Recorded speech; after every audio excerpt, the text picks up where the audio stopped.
this report that came out not too terribly long ago that confirmed the Biden administration is putting out low confidence intel, gossip, rumors to the American press about what's happening in the Ukraine. Example, the story that Russia was going to utilize chemical or biological weaponry. That story came out in February into March.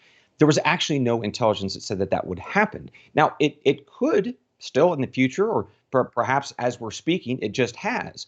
But the point is, at the moment, when they gave that story to the American people and to the world, it wasn't true.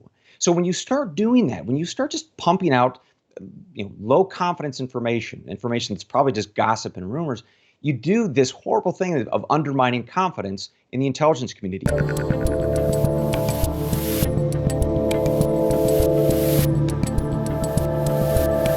When you saw the 51, I believe it was, former intelligence officers who all said that the Hunter Biden laptop was Russian misinformation or disinformation, they all said it without having seen it, okay?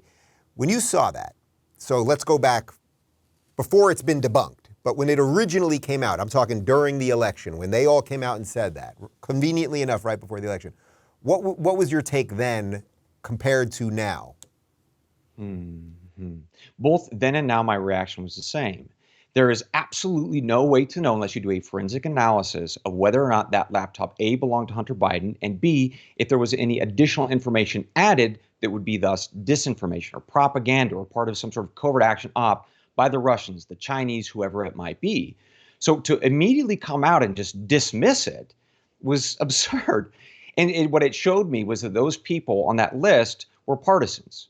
They were using the stink, as it were, of working at the CIA, being an intelligence officer, to go out to the American people with some degree of gravitas, like they're sort of mini James Bond or whoever it might be, and so you're going to take them seriously. And so they abused their professional histories to make this partisan point. And so again, we saw this, by the way, not just with the Hunter Biden laptop. We saw this with the Steele dossier. That's perhaps even more egregious years prior to that, when I think you could say, where's a point where we really started seeing this publicly? You had a whole bunch of intelligence officials who damn well know better that when you get information, which was what was inside the Steele dossier, which is from Russia, right, that you have to tread very, very cautiously around Russian intel because of the likelihood that it has been fed, in this case, to Steele, the British spy. So when you had people saying, oh, the Steele dossier is true, it's got to be true, that's when I was like, all right, this whole thing has been cooked.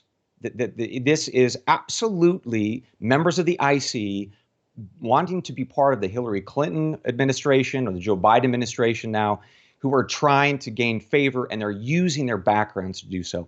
And it's just infuriating, because ultimately what happens, and what has happened, is that the American people lose faith in the intelligence community.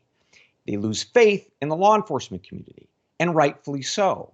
And so when that happens, you got a whole bunch of people with lots of profound powers who don't actually have the support of the American people. They start acting basically with impunity because they can.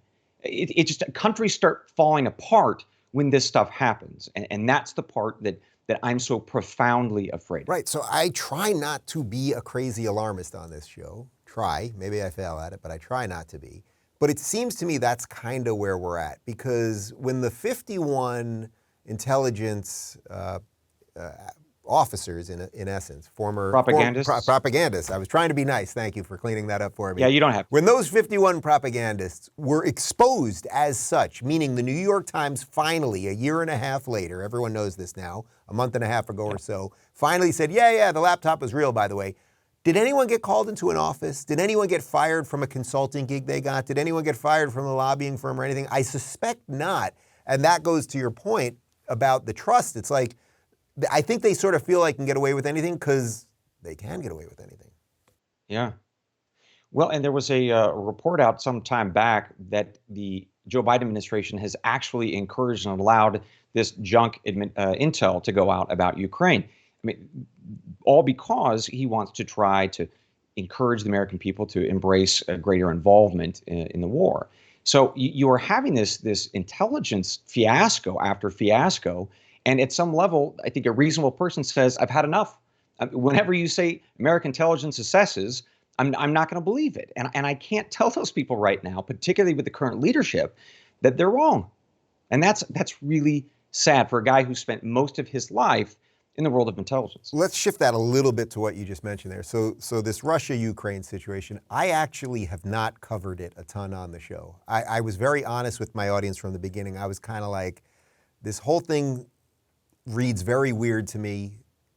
The whole setup, the Biden laptop piece of it, suddenly we all got to hate Russia. I'm not defending Russia. You can't just invade a sovereign nation, but it just felt like so much propaganda that I've bounced around it a little bit, and I've talked about the after effects, meaning inflation and gas and things like that. And I've tried to talk about what we should do perhaps and shouldn't do, but I'm not doing the daily thing with Russia and Ukraine. How are you able to assess information properly? Because I think people are just, you put the Ukrainian flag in your Twitter avatar, everybody else is an evil Nazi. That's it. Yeah. I suspect it's not quite that simple.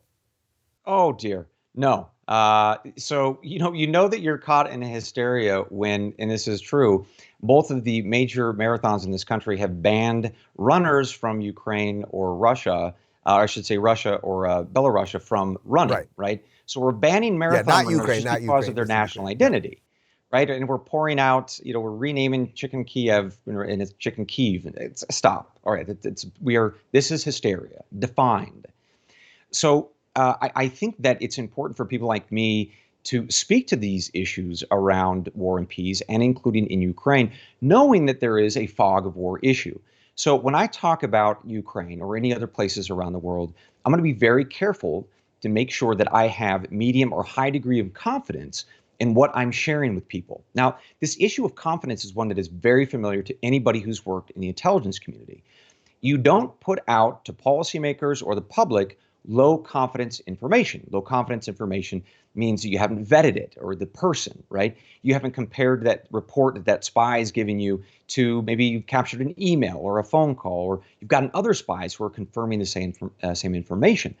So in other words, there's this issue of confidence. You want to give policymakers medium to high degree of confidence in your assessments. I do that I had that same focus, that same spirit when I talk about things on the President's Daily Brief, the podcast. And that's what the intelligence community should be doing right now on the issues of Ukraine and others. But that's not what's happening. Again, this report that came out not too terribly long ago that confirmed the Biden administration is putting out low confidence intel, gossip, rumors to the American press about what's happening in the Ukraine. Example, the story that Russia was going to utilize chemical or biological weaponry, that story came out in February into March. There was actually no intelligence that said that would happen. Now, it could still in the future, or perhaps as we're speaking, it just has. But the point is, at the moment, when they gave that story to the American people and to the world, it wasn't true.